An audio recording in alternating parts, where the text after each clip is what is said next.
বন্ধুরা, 4000 ঘন্টা watch time এখন তোমার হাতের মুঠোয় ইজিলি পূরণ হয়ে যাবে কিন্তু 4000 ঘন্টা। এখানে দেখো, আমি তোমাদেরকে যদি দেখাই আমার চ্যানেলে কত হাজার ঘন্টা হচ্ছে লাস্ট 28 দিনে। দেখে নাও, 28 দিনে দেখো 28,000 ঘন্টা দেখতে পাচ্ছ। 28,000 ঘন্টা হচ্ছে আমার 28 দিনে হয়েছে, দেখতে পাচ্ছ এখানে দেখো। তো তোমাদের চ্যানেলে ওয়াচ টাইমটা পূরণই হচ্ছে না। আমার দিনে 1000 ঘন্টা করে বাড়ছে, আর তোমার চ্যানেলের মধ্যে লাস্ট 1 বছরে 365 দিনে 4000 ঘন্টা ওয়াচ টাইম পূরণ হচ্ছে না। কেন হচ্ছে না? কি প্রবলেম রয়েছে তোমার চ্যানেলে, আর আমার চ্যানেলে কি প্রবলেম নেই? দেখো, একটা চ্যানেল তৈরি করলেই কিন্তু সেই চ্যানেলে ওয়াচ টাইম তুমি পূরণ করতে পারবে না। তোমার মধ্যে প্রচুর খামতি রয়েছে, সেই খামতিগুলোকে তোমাকে কিন্তু পূরণ করতে হবে। তোমাদেরকে যদি আমি দেখাই, আমার লাস্ট 28 দিনে 28,000 ঘন্টা হয়েছে, দেখতে পাচ্ছ এখানটাতে। আমি যদি দেখাই এর মধ্যে ক্লিক করে যে 7 দিনে কত ঘন্টা হয়েছে, 7 দিনের ঘন্টাটা দেখো। 7 দিনে 6,996.5 ঘন্টা।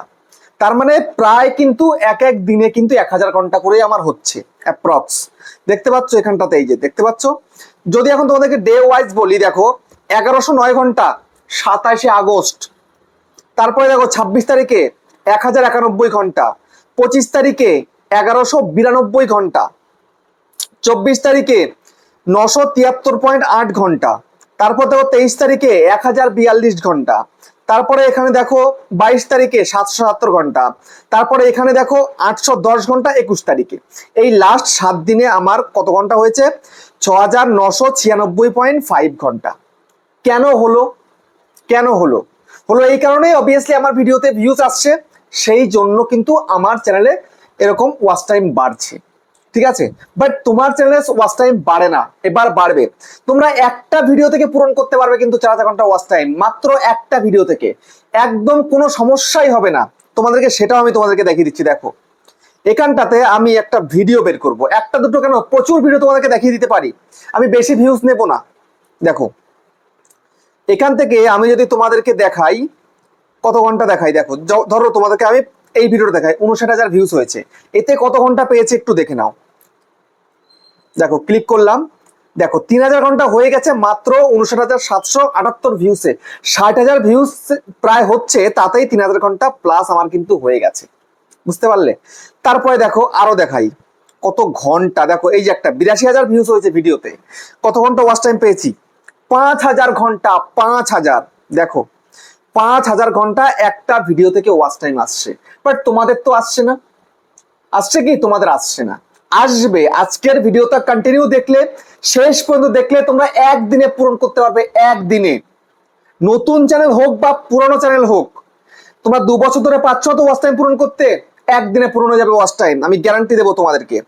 তারপরে দেখো আরো দেখাচ্ছি, এই একটা দেখো 1,22,000 ভিউজ হয়েছে। দেখো 1,22,000 ভিউসে 7,800 ঘন্টা, মানে প্রায় 8,000 ঘন্টা, মানে দুটো চ্যানেলে মনিটাইজের ওয়াচ টাইম কিন্তু এক একটা ভিডিওর থেকে পাচ্ছি আমি। আর তোমাদেরকে বেশি ভিউজের ভিডিও দেখালামই না, এগুলো তো আমার অল্প ভিউজের ভিডিও, তাই এত ঘন্টা করে ওয়াচ টাইম আসছে। কেন? অডিয়েন্স বেশি সময় ধরে দেখছে তাই। আর তোমাদের ভিডিও দেখছে না, তাই তোমরা ওয়াচ টাইম বাড়াতে পারছো না। তো আজকের ভিডিওটাকে কন্টিনিউ দেখো শেষ পর্যন্ত। নতুন চ্যানেল হোক বা পুরনো চ্যানেল হোক, খুব সহজেই কিন্তু পূরণ করে ফেলতে পারবে চ্যানেলের মধ্যে 4000 ঘন্টা ওয়াচ টাইম। ইজিলি মেথড, একদম একদম ইজি মেথড। তোমাদেরকে আমি A to Z দেখিয়ে দেবো, একদম পুরো এখানটাতে আমি লিখে নিয়েছি, ডায়েরিতে পুরো লিখে নিয়েছি A to Z বলছি। তোমরা ভালোভাবে লক্ষ্য করবে, বুঝবে এবং সেইভাবে কাজ করবে, দেখবে তোমাদের খুব অল্প সময়ের মধ্যে 4000 ঘন্টা ওয়াচ টাইম পূরণ হয়ে যাবে। তো আর দেরি না করে তোমাদেরকে সেই মেথডটাই দেখিয়ে দিচ্ছি। তো চ্যানেলে নতুন হলে চ্যানেলটাকে সাবস্ক্রাইব করে দিও, বেল আইকনকে প্রেস করে দিও, আর বন্ধুরা ভিডিওকে লাইক করতে কিন্তু ভুলবে না। লাইক করলে মোটিভেট হই, ভিডিও বানানোর কিন্তু আগ্রহ বাড়ে। দেখো বন্ধুরা, তোমরা বিগত কয়েক মাস কি কয়েক বছর ধরে কাজ করছো। তোমার চ্যানেল নতুন ছিল একটা সময়, এখন নতুন নেই, পুরানো হয়ে গেছে চ্যানেল। 1 বছর পুরানো, 2 বছর পুরানো, 3 বছর পুরানো, 4 বছর পুরানো হয়ে গেছে, তবু 4000 ঘন্টা ওয়াচ টাইম আর পূরণ হচ্ছে না। দেখো ইউটিউব তো বলেছে লাস্ট 365 দিনে পূরণ করতে হবে 4000 ঘন্টা ওয়াচ টাইম, বাট তোমার তো পূরণ হচ্ছেই না। বছর শেষে দেখছো হয়তো 500 ঘন্টা, 700 ঘন্টা, 1000 ঘন্টা, 2000 ঘন্টাই হচ্ছে, এর থেকে বেশি আর হচ্ছে না। আজকে ভিডিওটা কন্টিনিউ দেখো, পূরণ হয়ে যাবে।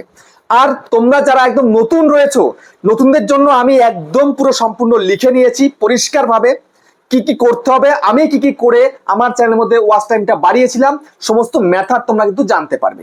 আর তোমাদের যাদের চ্যানেলের বয়স হয়ে গেছে 1 বছর, 1.5 বছর, 2 বছর, 3 বছর, কিন্তু ওয়াচ টাইম পূরণ হচ্ছে না, এবার পূরণ হয়ে যাবে খুব অল্প সময়ের মধ্যে। খুব অল্প সময়ে পূরণ হয়ে যাবে তোমাদের চ্যানেলে ওয়াচ টাইম, 4 ঘন্টা পূরণ হয়ে যাবে। কিভাবে জানো? দেখো একটা নাম্বার দেখতে পাচ্ছ তো এখানটাতে স্ক্রিনের মধ্যে, ওই নাম্বারের সঙ্গে যোগাযোগ করো, যোগাযোগ করে মানে হোয়াটসঅ্যাপে যোগাযোগ করবে, ওরা কিছু টাকার বিনিময়ে তোমাকে কিন্তু ওয়াচ টাইমটা পূরণ করে দেবে। তো ওয়াচ টাইমটা পূরণ করলে তুমি চ্যানেলটাকে মনিটাইজ করতে পারছো। চ্যানেলটা মনিটাইজ হলেই কিন্তু ইনকাম হবে না। আমি আবারও রিপিট করছি, চ্যানেলটাকে মনিটাইজ করলেই, 4 ঘন্টা ওয়াচ টাইম পূরণ করতে পারলেই কিন্তু তোমার চ্যানেল থেকে ইনকাম হবে না। ঠিক আছে? মনিটাইজ করে কিন্তু ইনকাম হয় না, মনিটাইজের পরে কিন্তু ভিউজ আনতে হয় ভিডিওতে। ভিউজ যদি ভিডিওতে আসে তবেই কিন্তু তোমার চ্যানেল থেকে তুমি ইনকাম করতে পারবে। তো আজকে আমি তাদের জন্যই এই কথাটা বললাম, এই মেথডটা দেখালাম, এই নাম্বারটা তোমাদেরকে দিলাম এই কারণেই, যারা চ্যানেলটাকে ছাড়তে চাইছো। আমার জীবনে 2 বছর ওয়েস্ট হয়ে গেছে, 3 বছর ওয়েস্ট হয়ে গেছে, আমি আর ওয়েস্ট করব না। ঠিক আছে? দেখো ইউটিউবে যদি মানে কামড়ে ধরে থাকা যায় তাহলে ইউটিউবে সাকসেসফুল হওয়া যায়। বুঝতে পেরেছো? তার প্রমাণ আমি নিজে 2018 সালের শুরু থেকে চ্যানেল করেছিলাম। কত চ্যানেল করেছি, কত নামে চ্যানেল করেছি আমার মনে নেই। এই চ্যানেলটাতে মোটামুটি একটু আমি ইমপ্রুভ পেয়েছিলাম, কিছু টাকা ইনকাম করেছিলাম। বাট আমার যে মেন চ্যানেল ইউটিউবার হও, সেখান থেকে ওই চ্যানেলের কত গুণ যে বেশি ইনকাম করেছি তার ঠিক ঠিকানা নেই। ওতে যে আমি লাইফ টাইম কামিয়েছি, আমার এই চ্যানেলের স্পন্সর ধরলে 1 মাসের ইনকাম। বুঝতে পেরেছো? আমার ইনকাম একেবারে নেহাত কিন্তু কম নয় ইউটিউবের মার্কেটে এসে।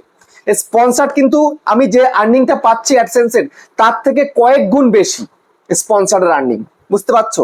তো সেই জন্য চ্যানেলটাকে মনিটাইজ করলে, তারপর যদি মোটামুটি একটা ভিউজ আসে, তাহলে তোমার স্পন্সরও করতে পারবে। তখন সেক্ষেত্রে কিন্তু লাভবানটা তুমিই হবে। হয়তো এখন কিছু টাকা খরচ করে যদি মোটিভেট হয়ে তুমি কন্টিনিউ কাজ করতে পারো, ভিডিওকে ভাইরাল করতে পারো, তারপরে তাহলে তোমার তো টাকাই টাকা হবে তখন। বুঝতে পারলে? তো সেই জন্য আমি এইটা বললাম, যারা ছেড়ে দিতে চাইছো ইউটিউবটাকে, আর কাজ করবে না ইউটিউবে, তোমরা জাস্ট এই নাম্বারে যোগাযোগ করে কিছু টাকার বিনিময়ে ওয়াচ টাইমটা কমপ্লিট করতে পারো। ঠিক আছে? বাট নতুনরা যাদের চ্যানেল সদ্যমাত্র শুরু করেছো বা 1-2 মাস বয়স, 3 মাস বয়স, তোমরা একদম কিন্তু যোগাযোগ করবে না। ঠিক আছে? তো এবার আমি বলবো, তোমরা যারা নতুন রয়েছো, খুব কম সময়ের মধ্যে চ্যানেলটাকে কি করে 4 ঘন্টা ওয়াচ টাইম পূরণ করবে। সবার প্রথম মেথড কি? সবার প্রথম মেথড হচ্ছে কোয়ালিটি কন্টেন্ট তোমায় কিন্তু করতে হবে। কোয়ালিটি কন্টেন্ট ছাড়া কোনো লাভ হবে না। কোয়ালিটি ছাড়া যদি তুমি ভিডিও করো, আজকের দিনে দাঁড়িয়ে কেউ তোমার ভিডিও দেখবে না। কোয়ালিটি, সেটা তোমার ক্যামেরা কোয়ালিটি, ভয়েস কোয়ালিটি, ঠিক আছে? তারপরে তোমার ব্যাকগ্রাউন্ড একটু ভালো হতে হবে। ব্যাকগ্রাউন্ড মধ্যে নোংরা, ময়লা, আবর্জনায় রয়েছে, তেমনটা হলে কিন্তু হবে না। এটা একটু মাথায় রেখো। ঠিক আছে? তারপর হচ্ছে তোমাকে রেগুলারিটি মেনটেন করতে হবে।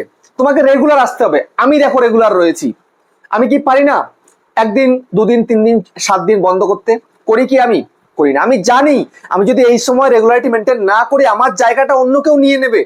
বুঝতে পেরেছো? তো সেই জন্য তোমায় কিন্তু সবসময় রেগুলারিটি মেনটেন করতে হবে। আজকের দিনে মনোজ দে, টেকনিক্যাল যুগে ইউটিউব वाले বাবা, ক্রিয়েটার সার্চ 2.0, তারপরে হচ্ছে তোমার অরবিন্দ জোন, এরকম প্রচুর চ্যানেল রয়েছে।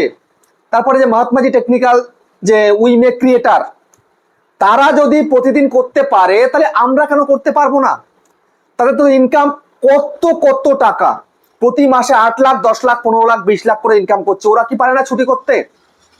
ওরা কি পারে না যে আমি 1 মাস ছুটি করব, রিল্যাক্সে থাকবো, আমি ভিডিও নিয়ে ভাববো না? ওরা কি এরকম করছে? করছে না। বাট তোমরা এরকম করছো, 2 দিন ভিডিও দিয়ে 3 দিনের ভিডিও দিচ্ছ না, তারপরে 1 সপ্তাহ গ্যাপ করছো, আবার 2-3টে ভিডিও দিয়ে আবার গ্যাপ করে দিচ্ছ। এটা করলে কখনো চ্যানেলকে গ্রো করানো সম্ভব নয়, ভিডিওতে ভিউজ আনা সম্ভব নয়। তারপরে নেক্সট কি? তোমাকে ট্রেন্ডিং টপিকে ভিডিও বানাতে হবে। ট্রেন্ডিং টপিকে তুমি যদি একবার ভিডিও বানাও, সেই ভিডিও যদি ভাইরাল হয়ে যায়, তাহলে তোমার হাতের মুঠোয় ওয়াচ টাইম, একদিনে 1 রাতের মধ্যে তোমার চ্যানেলে ওয়াচ টাইম পূরণ হয়ে যাবে, 1 রাতের ভিতরে। বুঝতে পেরেছো? খুব ইজি কিন্তু। যদি ট্রেন্ডিং টপিক একটা ভিডিও করেছো, সেটা যদি ইমিডিয়েট ভাইরাল হয়ে যায়, কেননা হাওয়াতে গা ভাসাতে সবাই কিন্তু চায়, বাট তোমাদেরকেও সেটা চেষ্টা করতে হবে। বুঝতে পেরেছো? নতুন চ্যানেল তো কি হয়েছে, তোমাদের চেষ্টা করতে হবে ট্রেন্ডিং টপিকে ভিডিও করা। তাই বলে যে ট্রেন্ডিং টপিকে ভিডিও করছো বলে যে উল্টোপাল্টা ভিডিও, এমনটা কিন্তু নয়। তারপর তোমায় কিন্তু সার্চেবল কন্টেন্টে কাজ করতে হবে, ডিমান্ডেবল কন্টেন্টে কাজ করতে হবে। দেখো, সার্চেবল কন্টেন্টে কাজ করলে সবসময় ভিডিওতে ভিউজ আনতে পারবে। আর ডিমান্ডেবল যদি তুমি করো, অডিয়েন্সের ডিমান্ড রয়েছে, সেই কন্টেন্ট করলেও কিন্তু তুমি লাইফ টাইম ভিউজ পাবে। বুঝতে পেরেছো? তো সেই জন্য সার্চেবল কন্টেন্ট এবং ডিমান্ডেবল কন্টেন্টে তোমায় কিন্তু কাজ করতে হবে। তারপরে কি? তারপরে তুমি যে ভিডিওটা আপলোড করছো, সেই ভিডিওর টাইটেল, ট্যাগ, ডেসক্রিপশন ওভারঅল কিন্তু তোমাকে খুব সুন্দর করে লিখতে হবে। Title, tag, description. একটা টাইটেলের দ্বারা কিন্তু ভিডিও সার্চে পৌঁছায়, ট্যাগস দিলে কিন্তু সেই ভিডিওটা ভালো করে র্যাঙ্ক করে, ঠিক আছে। আর ওভারঅল কিন্তু তোমার একটা থাম্বনেল কিন্তু সব থেকে ভালো বানাতে হবে। থাম্বনেল ভালো বানাতে না পারলে কিন্তু কোনো লাভ পাবে না কিন্তু চ্যানেল থেকে, বুঝতেছো। ভালো একটা তোমায় কিন্তু থাম্বনেল তৈরি করতেই হবে, যেন আই ক্যাচি ক্লিকবেট থাম্বনেল যেটাকে আমি বলি, সেটা তোমাদেরকেও করতে হবে, তবেই কিন্তু পারবে চ্যানেলটাকে গ্রো করাতে, তবেই কিন্তু সেই থাম্বনেলের মধ্যে ক্লিক পড়বে, ক্লিক পড়লে কিন্তু ভিউজটা বাড়বে, বুঝতে পারলে। তারপর তোমার কিন্তু ক্যাটাগরি ঠিক রাখতে হবে। দেখো ভিডিওতে ভিউজ না এলে অনেকেই এটা করো যে তোমরা তোমাদের ক্যাটাগরিটাকে হারিয়ে ফেলো। ক্যাটাগরিটা একদম হারালে হবে না, কিন্তু ক্যাটাগরি ভুলে গেলে কিন্তু হবে না। তুমি একটা নিশ একটা ক্যাটাগরিতে কমসে কম 3 মাস কাজ করবে, কম করে 3 মাস তোমায় কাজ করতে হবে, তবেই কিন্তু তুমি তোমার চ্যানেলটাকে ভালো জায়গায় পৌঁছে দিতে পারবে, বুঝতে পারলে। তারপরে তোমায় কিন্তু আমি যেটা বললাম না, থাম্বনেল করতে হবে, তোমাকে ক্লিকবেট থাম্বনেল অতি অবশ্য শুরুতে করতে হবে। ক্লিকবেট থাম্বনেল করলে তবেই কিন্তু সেই ভিডিও ভাইরাল হয় খুব সহজে। আমার চ্যানেলও তাই হয়েছিল, বুঝতে পেরেছো। ক্লিকবেট থাম্বনেলের জোরেই কিন্তু চ্যানেলটাকে র্যাঙ্ক করিয়েছিলাম শুরুর দিকে। তাই বলে ভিডিও খারাপ ছিল এমনটা কিন্তু নয়, ভিডিও কিন্তু দারুণ ছিল, একদম পুরো ওকে ওকে ভিডিও ছিল, বুঝতে পেরেছো। এবং সর্বশেষ তুমি পারবে খুব কম সময়ের মধ্যে চ্যানেলের মধ্যে 4000 ঘন্টা ওয়াচ টাইম পূরণ করে ফেলতে। তোমায় কি করতে হবে জানো? তোমাকে কন্টিনিউ লাইভ করতে হবে 1 সপ্তাহ। 1 সপ্তাহ কন্টিনিউ লাইভ করো, কম করে 1 ঘন্টা করে লাইভ করো, তোমার চ্যানেলে ওয়াচ টাইম পূরণ হয়ে যাবে, ইজিলি পূরণ হয়ে যাবে। লাইভ করতে হবে তোমাকে, লাইভে থাকতে হবে 1 ঘন্টা করে। হয়তো শুরুর 1-2 দিন তোমার অডিয়েন্স আসবে না, 2-3 জন আসলো চলে গেল, কমেন্ট পড়লে চলে গেল, এরকম করে তোমাকে ধৈর্য ধরে থাকতে হবে। তুমি থাকবে, দেখবে 1 সপ্তাহ পরে দেখবে তুমি কত কত করে অডিয়েন্স পাচ্ছ, বুঝতে পারলে। তো তোমাকে লাইভ কন্টিনিউ করতে হবে। লাইভ করে প্রচুর চ্যানেল আজকের দিনে মনিটাইজ হয়েছে, কিন্তু ওয়াচ টাইম পূরণ করে ফেলেছে। তো সেই কারণে আমি যা যা বললাম মেথডগুলো, এই মেথডগুলো তোমরা কাজে লাগাও, দেখবে খুব সহজে চ্যানেলটাকে মনিটাইজ করতে পারবে, 4 ঘন্টা ওয়াচ টাইম পূরণ করতে পারবে। আর যারা পুরনো রয়েছে, ডিমোটিভেট হয়ে যাচ্ছ, ভিডিওতে ভিউজ একদম আসছে না, ওয়াচ টাইমটা যদি পূরণ হতো, চ্যানেলটা মনিটাইজ করতে পারলে হয়তো ভালোভাবে মন দিয়ে কাজ করতে পারতাম, তাদের জন্য মেথড বলে দিয়েছি, একটা নাম্বার দিয়ে দিয়েছি, তোমরা করে নিও যেটা যা হওয়ার, ঠিক আছে। তো ভিডিওটা শেষ করছি, আবার দেখা হচ্ছে নেক্সট ভিডিওতে।